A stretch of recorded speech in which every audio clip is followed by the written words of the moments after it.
Previously on Rome, rise and fall of an empire.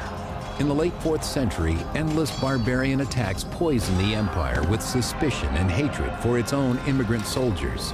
The half-barbarian, half-Roman general Stilicho is not the last to be sacrificed. A bloody death, foreshadowing the fate of an empire on the brink of collapse. Now, in the 5th century, over 500 years after the death of Julius Caesar, the Roman Empire is ravaged by war and is quickly losing land to its foreign invaders. In the midst of this chaos, 3 Roman generals compete for the power of emperor.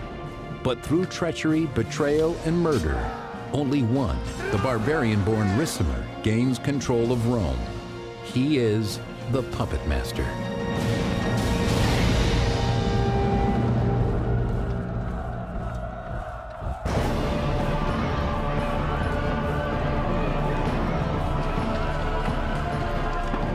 In 455 AD, the ancient city of Rome, once a pinnacle of civilization, is sacked by a violent tribe of Vandal barbarians. Vandals have come from North Africa to the capital of the Roman world, as it used to be anyway. The Romans are shocked and terrified that barbarians could come to their ancient cultural center and literally take anything that they wanted. After centuries of endless barbarian attacks, Rome has lost control of the Mediterranean.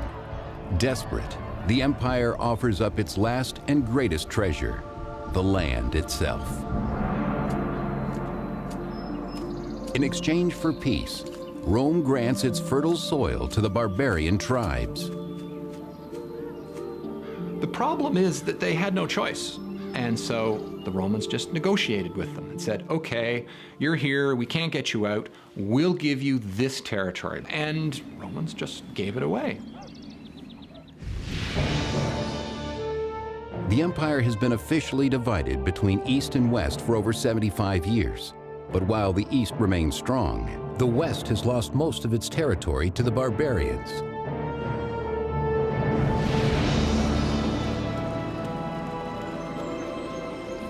As it barters away its land, the empire receives barbarian soldiers in return, but the plan only backfires. The emperors made a deal with the devil, so to speak, because when the emperors gave land to the barbarians, they were giving away whatever tax revenues might come to the imperial treasury from those lands. The more you gave away, the poorer you got. The poorer you got as Roman emperor, the more land you needed to give away, and it was a deadly downward spiral for the strength of the Roman Empire. The empire has always depended on foreign mercenaries.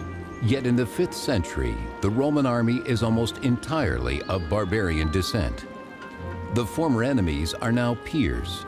Barbarians, once the slaves of Romans, are now often their superiors. All these men are saying, hey, my parents may have been a barbarian, but I'm not. I'm a general in the Roman army. And they're competing for the honor attached to leadership. Age-old ethnic tensions divide the army, pitting soldier against soldier, Roman against barbarian. But in 456 AD, one ambitious general is determined to maintain order, though he himself is a barbarian. His name is Ricimer. Ricimer's career followed a path that was quite normal for barbarian nobles. He was from a minor branch of the Gothic royal family. He had no real prospect of winning power in his home society, and so he sought service as an officer in the Roman army, where he did very well for himself. Now Ricimer devises a plan to gain even more power in the Western Empire. He will lead his army against Rome's greatest foe, the Vandals. The problem is, to all intents and purposes, there is no such thing as the Roman army at this time. A commander, whoever he happens to be, sees a threat, then has to raise the army however he can, if he has money, then move that army to the location and fight. Ricimer marches to Agrigentum in modern-day Sicily to confront the Vandal forces sailing from their stronghold of Carthage. In Sicily, the Vandal warriors come down hard on Ricimer and his army. The Vandals know their enemy, and they know the terrain. Sicily and southern Italy were like the Vandals' ATM. Every spring they'd get in their ships and row over and make a very violent withdrawal, and then go home. And the Roman security cameras couldn't do anything about it. Ricimer leads his troops against the great onslaught of barbarians. Yet despite his own military training, his army of mercenary soldiers is at a disadvantage. The Roman army, by the middle of the 5th century, is no longer the army that it had been 100 years before. For one thing, it's considerably smaller. For another, it's less well-armed. And it's certainly less disciplined. Consequently, there just doesn't seem to be any, there's no evidence that there's any kind of training or tactics or whatever. It's simply this great whack of Germans is then sent off against that great whack of Germans, and they just keep killing one another until either it gets dark or somebody gives up or somebody runs away, or whatever the case may be. Though the skill and discipline of Roman formation has been lost for decades, the Vandals are unable to break Ricimer's men. The Roman army claims victory, not for the empire, but for their great leader.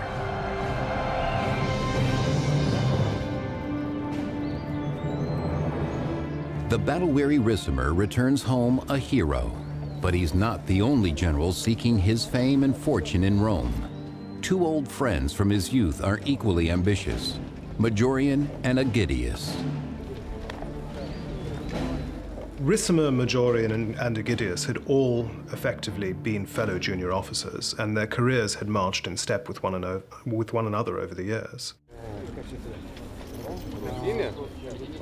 But now it is their innate differences that stir conflict below the surface. The three men reflect the great ethnic divide hindering the empire. I think one of the sources of the obvious personal tension between Aegidius, Ricimer, and Majorian really lies in their origins. Aegidius is from Gaul, Majorian is from Italy, and Ricimer is a barbarian who wants to live as a Roman. And Ricimer is out to prove that he has as much right to a piece of the empire as any other Roman.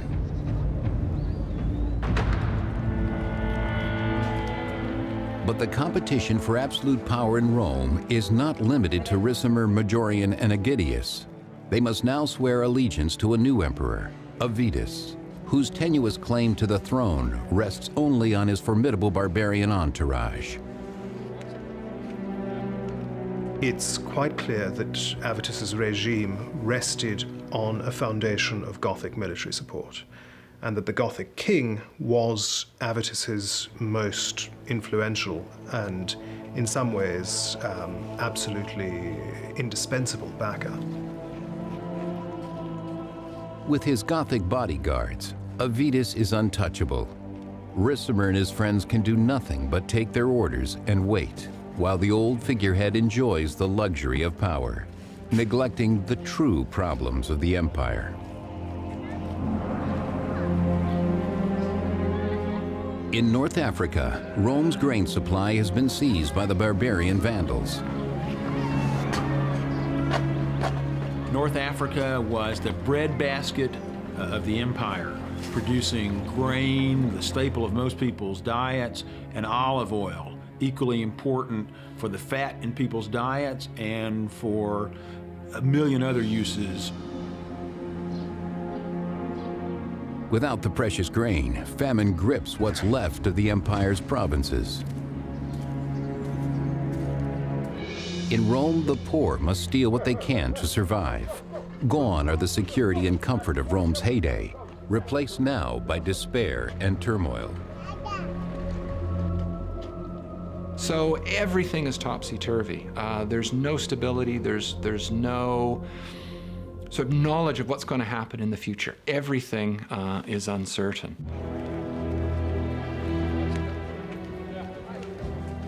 The situation at the imperial palace soon declines as well. Angry and impatient, Emperor Avitus's Visigoth soldiers demand payment for their services. Avitus is desperate. Roman emperors couldn't pay the barbarian troops that they needed in cash because the Roman Empire's revenues were so greatly decreased. So when Roman emperors were bartering for military support, they were dealing in the only good currency they had left. So Avitus has to strip the bronze off of the temples in order to pay the guys who came down to Gaul with him, all the Gothic army and his Gothic entourage. But by selling the treasures of Rome, Avitus only saves himself.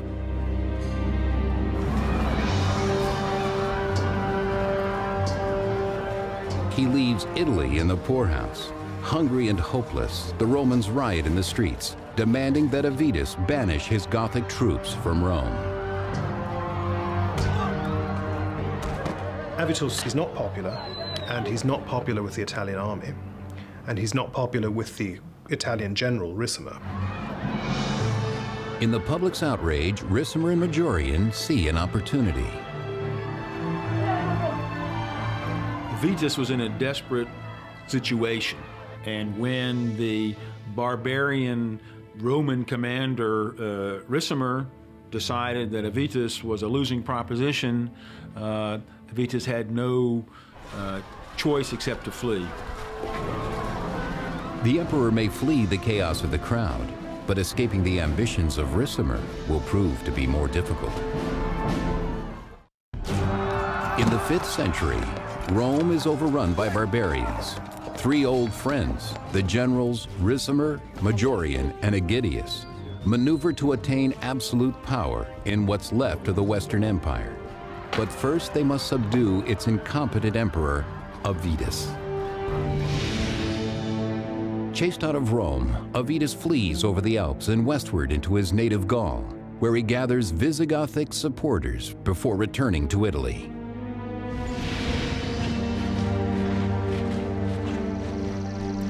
With the support of his fellow Gauls, Avitus hopes to easily regain the throne.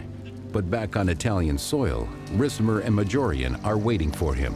The ambush is brutal.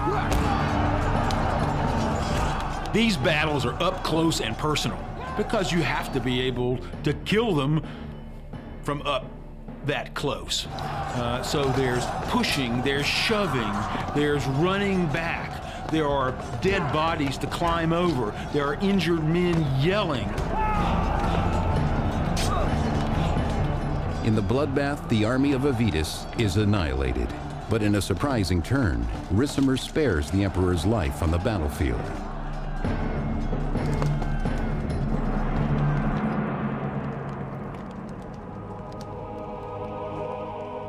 Avitus is made bishop in a church in the same Italian city where he is defeated.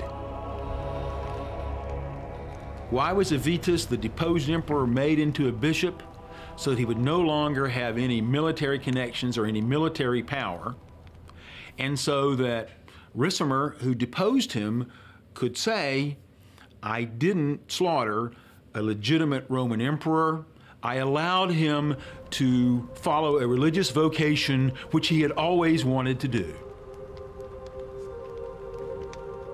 This is the public story. But in the shadows, Ricimer sends a secret assassin, his old friend Majorian, to silence Avitus for good.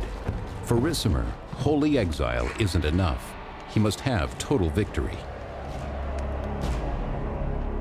Italian Romans wanted to protect what they saw as their own interests. With the deposition and then strangulation of Avitus, the emperor from Gaul was out of the picture. And now Romans in Italy could hope that they would go back to the future and that Italy, the source of Rome's original greatness, would once again be the source of the Roman Empire's salvation.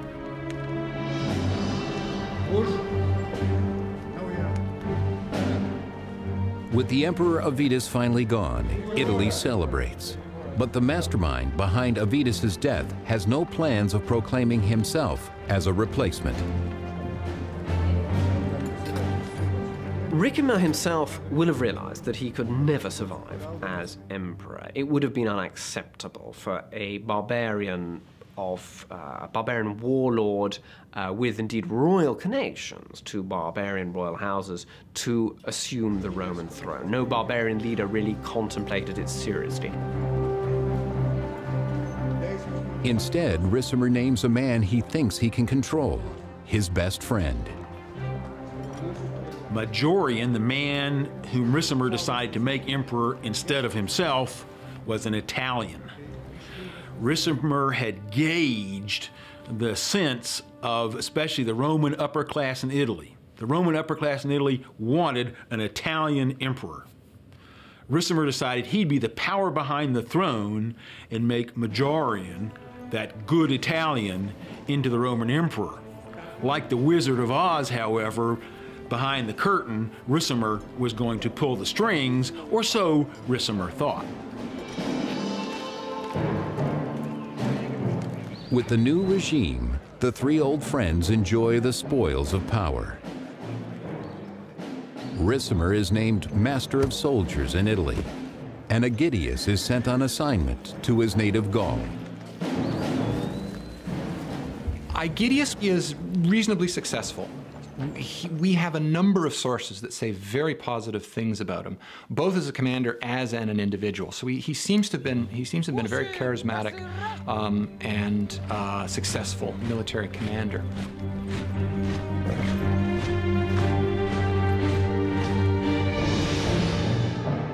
Aegidius secures his army's camp in Gaul near the city of Soissons. But with the Franks to the north, the Visigoths to the west, and the Burgundians to the east, he is trapped in a sea of barbarians.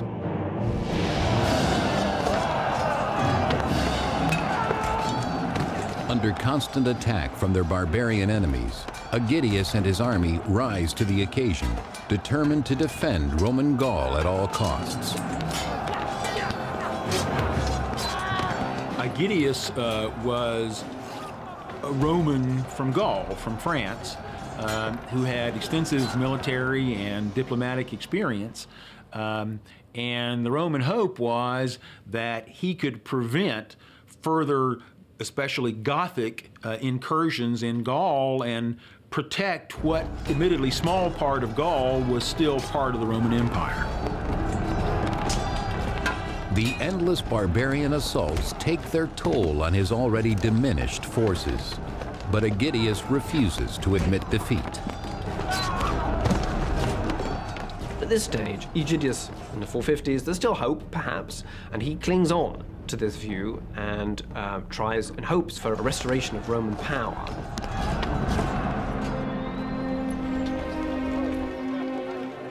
With Aegidius in Gaul, Ricimer expects to wield full power in Italy, but Majorian has other plans.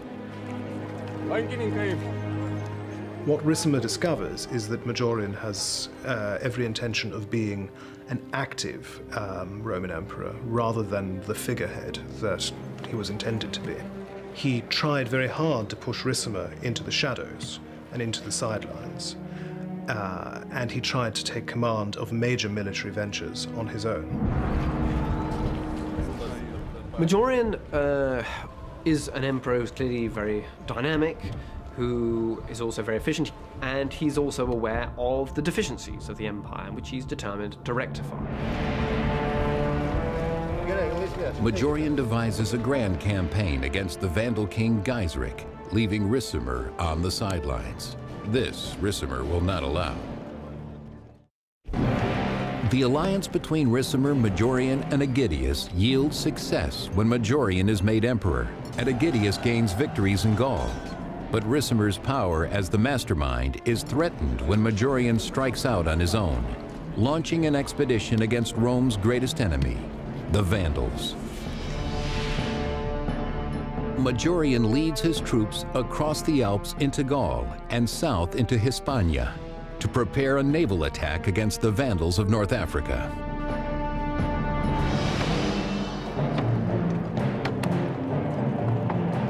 Majorian commissions carpenters to build the strongest, fastest ships, hoping to overpower the great fleet of the Vandal king Gaiseric. Majorian wanted to drive the Vandals from North Africa to restore the Roman Empire's most important source of food and revenue.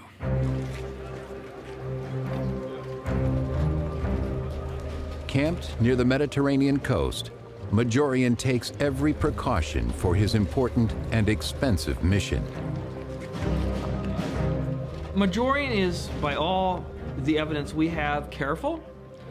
He sends scouting forces across the Straits of Gibraltar, tests the waters, if you will, of local support for a landing, because it's going to be a landing operation. It's not exactly D-Day, but it's going to be, by late Roman standards, a very significant naval action here.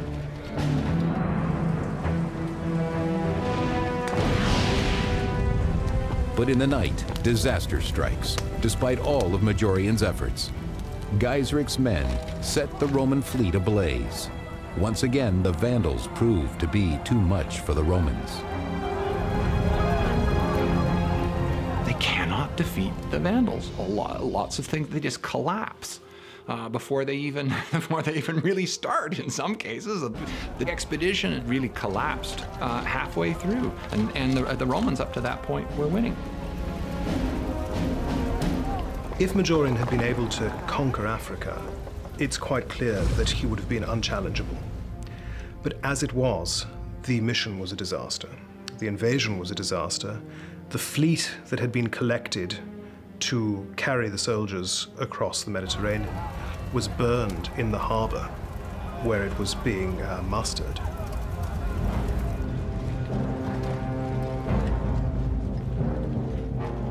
Majorian returns to Italy, dejected, his great plan to recapture North Africa ruined. This is a humiliating act in part of Majorian.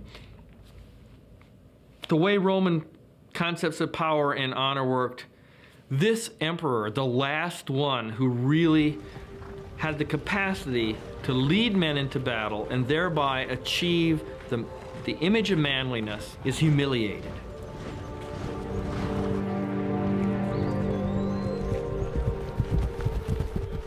Along the same wooded road to Rome, a troop of soldiers rides to intercept the emperor. It is the honor guard of Majorian's old friend, Ricimer.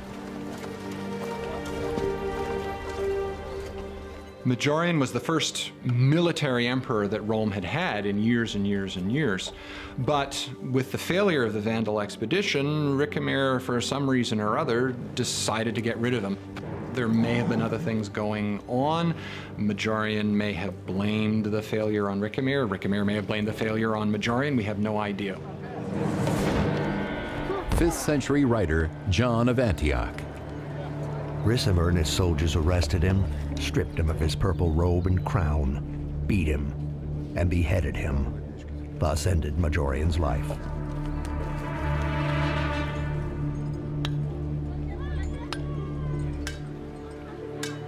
A messenger carrying news of Majorian's murder makes his way slowly to the far-off Roman outpost of Soissons, Gaul, where Aegidius is stationed. It is very bad news for the general. The only response that Aegidius is likely to have had is that he and Majorian and Ricimer were buddies. They had served together for decades. What does this make him? I mean, his legitimacy was his appointment by Majorian, who has now been discredited and killed. I think his future is very uncertain. With Majorian dead, Aegidius no longer sees any point in continuing to cooperate with Ricimer. And so Aegidius simply breaks away. He refuses to recognize Ricimer and Ricimer's new government, and effectively rules his bit of Gaul as an independent kingdom. Aegidius must prepare his soldiers.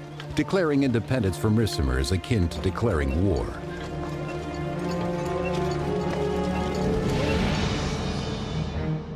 Rejecting Ricimer's rule in Italy, Aegidius considers his kingdom of Soissons the last vestige of the Roman Empire. There's no evidence that they're responding to orders from Ricimer or anyone else in Italy. They're on their own. They're completely independent. So the fabric of the empire is now broken down into pieces. In Rome, Ricimer prepares for war as well. But first he must find a new emperor to do his bidding. This time, there is no dispute. The man he chooses is no more than a puppet, Livius Severus.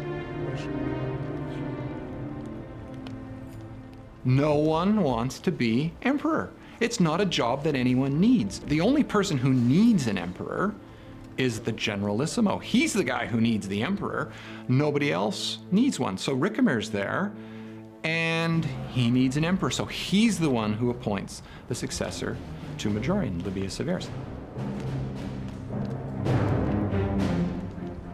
With the new emperor Severus by his side, Ricimer can do as he pleases, and nothing will please him more than getting rid of Aegidius once and for all.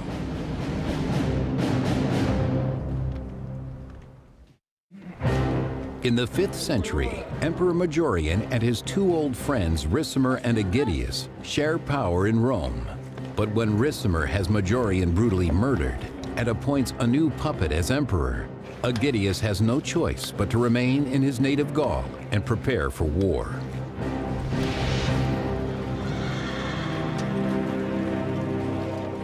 After such a personal betrayal, Aegidius and his men are ready to do battle with Ricimer.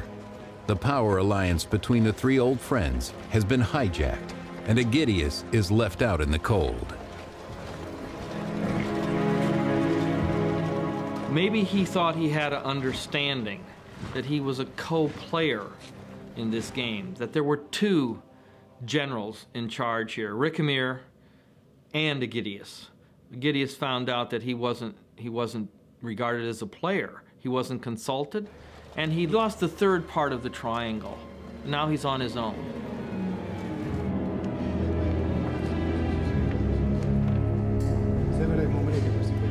But Ricimer is already making plans to block Aegidius's impending attack.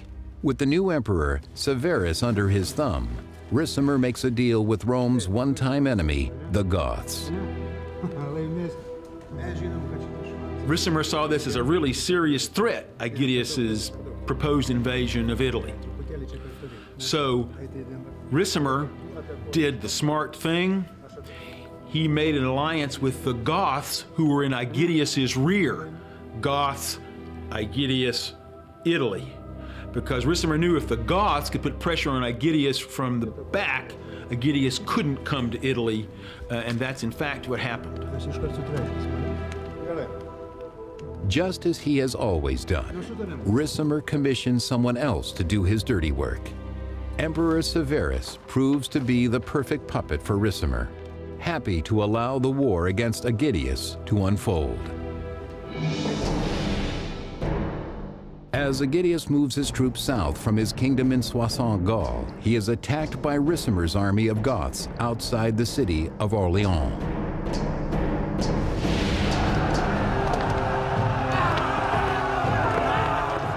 These battles begin with both sides roaring at each other like at the kickoff of a football game.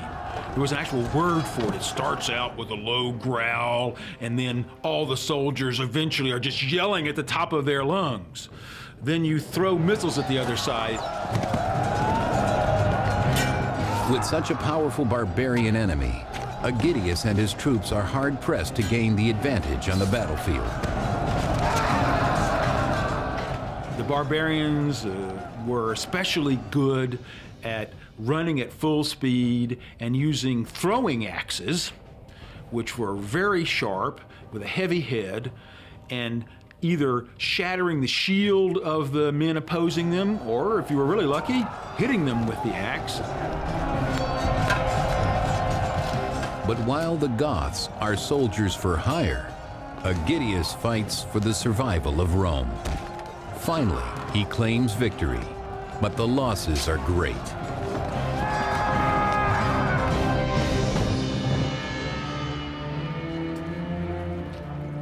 In the field hospitals of Gaul, Aegidius and his men recover from the Gothic attack, but he knows there will be more.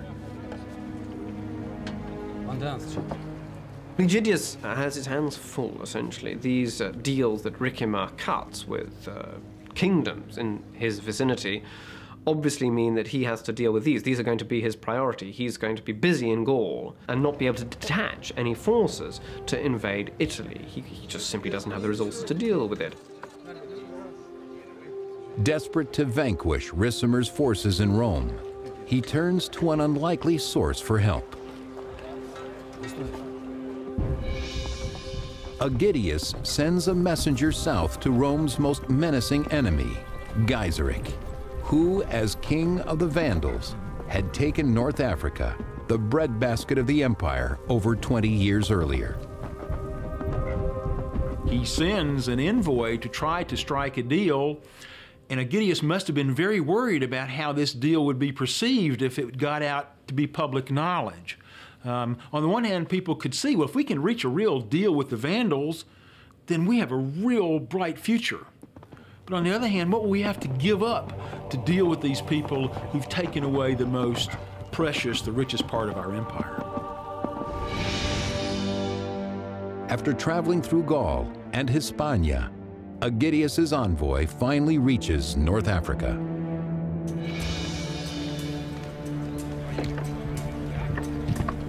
In the Vandal camp, the messenger delivers Aegidius's plea.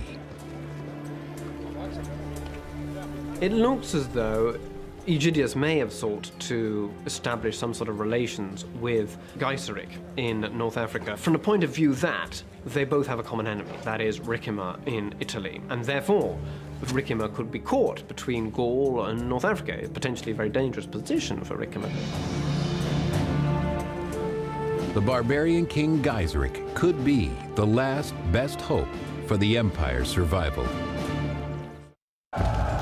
Surrounded by barbarians in Gaul, Aegidius is unable to drive his army against Ricimer and the puppet emperor Severus. With nowhere else to turn, Aegidius sends a plea for aid to the Vandal king Gaiseric.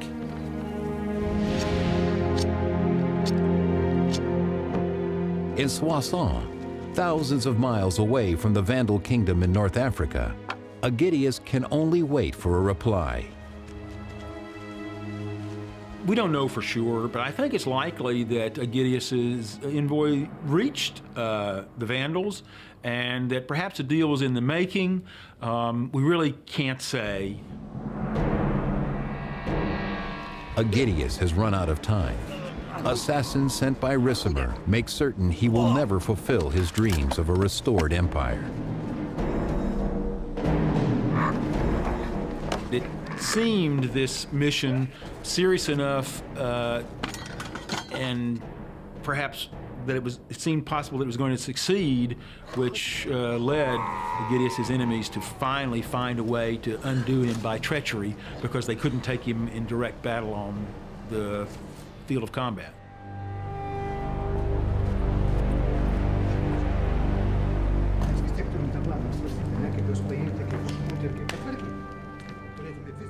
With Aegidius out of the way, Ricimer's hunger for power only increases, and his thirst for blood cuts short the life of his puppet emperor, Severus. Ricimer makes and unmakes, through violence, a series of emperors, trying to find that front man who would allow Ricimer to really be the power without developing ambitions of his own. The problem for Ricimer was that when he put a puppet on the Roman throne, that puppet didn't want to remain a puppet. But now total power is his. Ricimer's ambition and bloodlust seem to know no limits. For 2 years, Ricimer rules Rome without naming an emperor.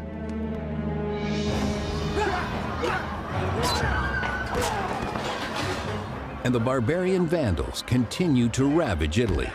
Any alliance they might have had with the murdered Aegidius is now as dead as the general himself.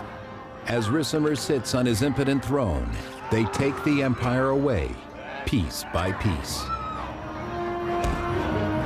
When the Western Empire starts to disintegrate, it disintegrates very rapidly.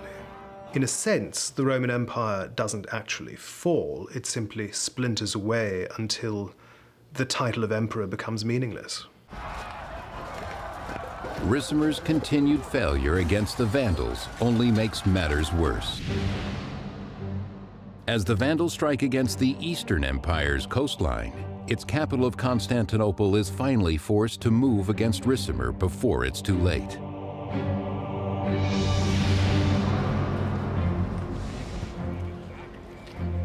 From within his protected palace walls, the Eastern Emperor, Leo, devises a plan to save the troubled Western Empire from Ricimer and the barbarian invaders. But it's at this point that Leo realizes that he has to stop the Vandals, and so what he does is he sends Anthemius. Now, Anthemius was the son-in-law of a previous Eastern emperor, and he actually had a better claim to the throne than Leo did. So Leo's kind of killing two birds with one stone here. He gets rid of a potential opponent, as it were, and he provides an emperor for the West, a competent emperor for the West. And Leo has plans for Anthemius's family as well. He sends them all from their home in Constantinople westward to Ricimer's palace in Rome.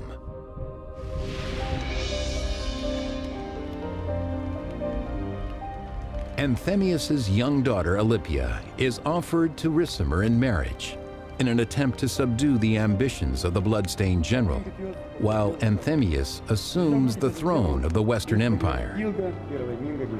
It seems as though the Western government had nothing against this, and Ricimer, who was, as it were, the effective ruler of Italy, welcomed him there and married his daughter, called Alypia. So it looks as though everything was set for a good beginning and things might have gone very well. Ricimer's assumption that Anthemius will serve simply as another puppet emperor soon proves false. The real problem was Anthemius. Anthemius was sent by the East. Anthemius was acting like an emperor, and it wasn't always, he wasn't always doing what Ricimer wanted.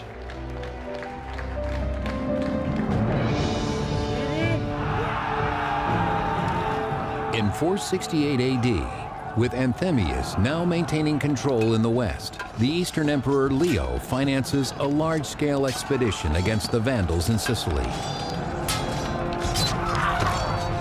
There is no example of the East helping the West militarily unless their own interests were involved. And almost always it involved the Vandals, because the Vandals had this giant port, they had a fleet, and of course this is what prompted the big expedition in 468, because they were now actually able to attack the East anywhere. But Ricimer cannot tolerate Anthemius, who, backed by the Eastern Empire, diminishes his own hold on power. And the tradition in the West by this point was that the emperors were merely figureheads, that Ricimer made the important decisions, made emperors and removed them, and conducted military operations himself, whereas Anthemius was perfectly capable of doing this himself. Filled with jealousy, Ricimer sabotages the attack, assassinating Rome's own commanders, leaving the empire's forces vulnerable. The whole thing falls apart, and then unfortunately, the fleet, which is headed by Leo's brother-in-law, it falls apart as well. The ships are burned. Everything is a complete disaster. After the empire's crushing defeat in Sicily, Ricimer spends months gathering troops in Milan before launching a full-scale attack on Anthemius in Rome.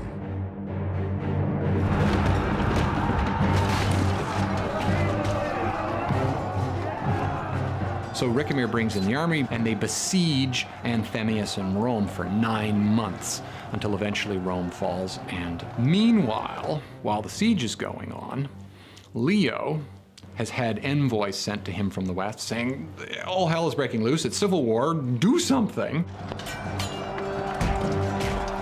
But there's no time to save Rome from Ricimer's wrath, and all Anthemius can do is flee.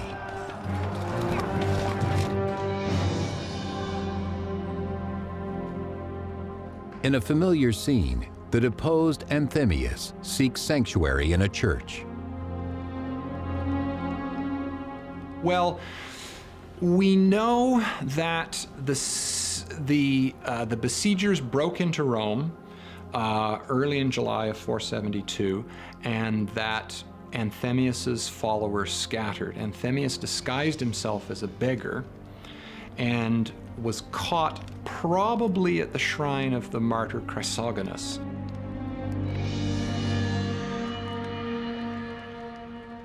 But this time, Ricimer hires no assassin to silence his emperor. On the steps of the Christian altar, he personally sees to the sacrifice of his latest victim, Anthemius.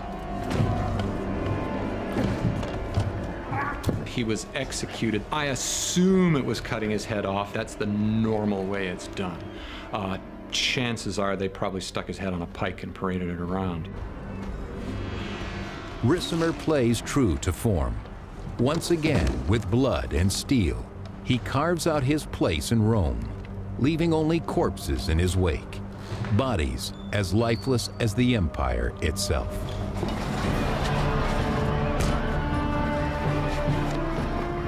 Again, without an emperor, Rome succumbs to anarchy and violence. Barbarians meet little resistance as they raid the towns of Italy.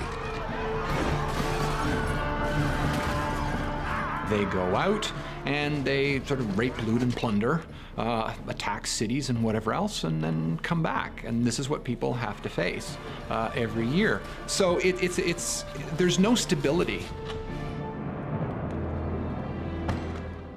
Ricimer does nothing as the empire self-destructs. He cares only for himself, as always, garnering his power from the empire's weakness. So now there's a peculiar circumstance here. We don't seem to need a real emperor, and it's hard to find a role that's clearly cut out for the commanding officer of the Western armies. One could really question why we have any imperial government at all. This society is slipping out of the structural system that we had identified with the Roman Empire. Ricimer is a man who has built his career and power on the countless dead bodies of his enemies, both barbarian and Roman. Now he is alone, master of an empire in name only. In such turbulent times, even the details of Ricimer's death are fragmented. Priscus, the only source, tells us that he died vomiting copious quantities of blood. Haemapleiston. And that's it. And so we have no idea whether it was, an ulcer or cancer or what. With the sources, we have no idea.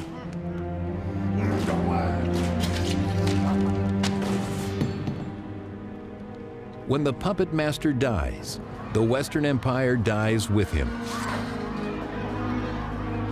By now, barbarian leaders, whether they were Goths or something else, really had the money and the men to decide the fate of the Roman Empire, and that is exactly what happened in the years after the death of Ricimer. Ricimer's struggle to dominate brought nothing but ruin to the empire he hoped to control. Yet in his absence, its future grows even more bleak. Next on Rome, rise and fall of an empire. After serving in the court of Attila the Hun, a Roman diplomat named Orestes makes his way to Italy, intent on saving the crumbling empire.